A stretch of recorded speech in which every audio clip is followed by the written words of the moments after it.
ஜெயலலிதா காலத்திலிருந்து இந்த போலீஸ்காரனுக்கு கஞ்சாவை உள்ளே வைத்து எடுப்பதை தவிர வேறு வேலை இருந்திருக்கிறதா? ஜுடிஷியல் கஸ்டடியிலே சங்கர் இருக்கிறார் என்று சொன்னால் அங்கே ஒரு அயோக்கியன் அவருடைய கையை உடைக்கலாம் என்றால் அந்த அதிகாரியை கொண்டு வந்து உள்ளே அடைக்க வேண்டாமா என்று நான் கேட்கின்றேன். விருப்பு வெறுப்பினுடைய அடிப்படையில் அவன் யாரையும் அடிப்பான், கையை முறிப்பான், கழுத்தையும் நெரிப்பான். அப்புறம் என்னதுக்கு சட்டம்? குறிப்பிட்ட நாளில் தூக்குப்படுவது, இதற்கு நீதிபதிகள் முன்னால் இருந்து பார்வையிடுவது என்பதெல்லாம் எதற்கு? அந்த சிறை அதிகாரியே இதையும் செய்து விட்டு போவானே. இது ரொம்ப அநியாயமான இது ஒரு லாலஸ் லா. இங்கே சட்டமே இல்லை. அப்படியானால் ஸ்டாலினை அடித்து நொறுக்கியது எமர்ஜென்சியில் நியாயம் என்று ஏற்றுக்கொள்ளப்பட வேண்டும். முறைகேடான ஆட்சி 3 ஆண்டு என்ன பெரிய கொண்டாடுகிறாய்? ஒரு போலீஸ்காரன் நீ கஞ்சாவை என் வீட்டில் வைத்து எடுத்து விடுவாய், ஆகவே நீ முதலில் ஒன்றும் கொண்டு வரவில்லையா என்று எனக்கு காட்டி விட்டு நீ உள்ளே நுழையலாம் என்று சொல்ல வேண்டிய அளவுக்கு இந்த நாடு இருக்கிறது என்றால், நம்முடைய நாட்டின் சட்டமுறை இருக்கிறது என்றால், நீதிமுறை இருக்கிறது என்றால், ஊரில் உலகத்தில் இருக்கிறவனால காரி துப்புவான்.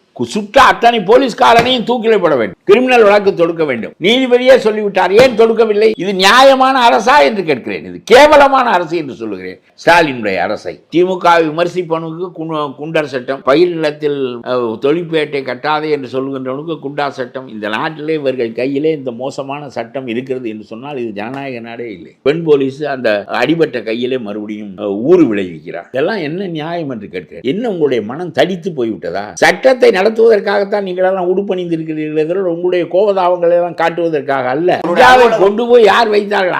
50 கிராம் கஞ்சாவை வைத்து தான் வாழ்க்கை நடத்துகிறாரா இந்த சவுக்கு சங்கர்? நான் கேட்கிறேன். நீ சொல்லுகிறாய் அவருக்கு பெரிய சொத்து இருக்கிறது, வசதி இருக்கிறது என்றெல்லாம் சொல்லுகிறாய். அவர் ஒரு ஊடகம் வைத்திருக்கிறார். இந்த 50 கிராம் கஞ்சாவை ஒருத்தன் வைத்து கொண்டு அது என்ன அவன் பயன்படுத்த சொல்லு, அவருக்கு கஞ்சா பழக்கம் இருக்கிறது என்று சொல்லு, அதை மெய்ப்பி. அவர் இதற்கு முன்னால் கஞ்சா போடுகிறவராக இருந்தார், இப்பொழுது போடுகிறார், அதற்காக வைத்திருந்தார் என்று சொல். கஞ்சா குடிப்பதற்காக வைத்திருந்தால் குற்றம், விற்பதற்காக வைத்திருந்தால் குற்றம்.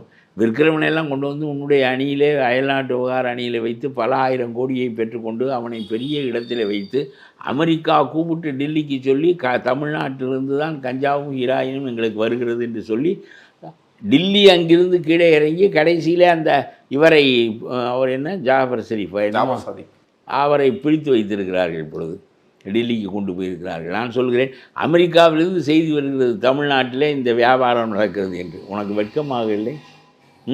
ஆன்லைனில் நடக்கிறது. நீ எல்லாம் கஞ்சாவை பற்றி பேசுகிறாய். ஆன்லைனில் மாணவர்களுக்கு ஆன்லைனில் கஞ்சா கிடைக்கிறது, ஹீராயின் கிடைக்கிறது, எல்இடி கிடைக்கிறது. உள்ளே போகின்ற போது நல்ல கையோடு போகிறான், உள்ளே போய் கை முறிக்கப்படுகிறது, அவனுக்கு வைத்தியம் பார்க்கப்படுகிறது. இப்பொழுது நீதிபதியினுடைய பொறுப்பில் இருக்கிற ஒரு கைதியை அடிப்பதற்கு உனக்கு என்ன யோக்கியதை இருக்கிறது என்று அந்த சிறை அதிகாரியை கேட்பதற்கு உங்களுடைய சட்டத்தால் முடியவில்லை என்றால் இந்த சட்டம் வீரியமுள்ள சட்டம் அல்ல. பாசிச அரசு தானே திமுக அரசு, அப்புறம் வேறு என்ன அரசு? பாசிசம் என்றால் என்ன? மக்களுடைய உரிமைகளை மறிக்கின்றவன், மக்களுடைய உரிமைகளை ஏற்றுக்கொள்ளாதவன், அதிகார அறக்காரியில் உட்கார்ந்திருப்பவன் வைத்ததெல்லாம் சட்டம்.